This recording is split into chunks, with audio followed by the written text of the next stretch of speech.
ನಮ್ಮ ಬಂಧು ಮಿತ್ರರು ಇವತ್ತು ಬರ್ತಾರ, ನಾಳೆ ಹೋಗ್ತಾರ. ನಾವು ಮಾಡುವಂತ ಸ್ನೇಹ ಇವತ್ತಿರ್ತದ, ನಾಳೆ ಹೋಗ್ತದ, ಮುಂದೊಂದು ದಿನ ಕಳೆದು ಹೋಗ್ತದ.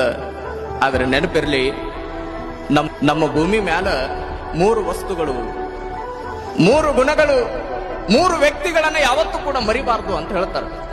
ಯಾವವು 3 ವ್ಯಕ್ತಿಗಳು? ಒಂದು ತಂದೆ, ತಾಯಿ, ಗುರು ಅಂತ ಹೇಳ್ತಾರೆ.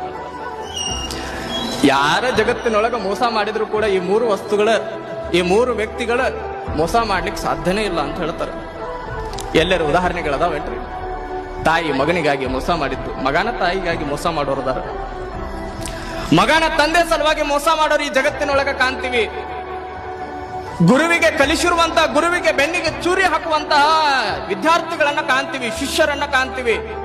ಆದ್ರೆ ಗುರು, ನನ್ನ ಶಿಷ್ಯ ಬಹಳ ಎತ್ತರವಾಗಿ ಬೆಳೀಲಿ, ನನಗಿಂತ ಬಹಳ ಚಲೋ ಬೆಳೀಲಿ ಅಂತ ಗುರು ಆಸೆ ಪಡ್ತಾನೆ.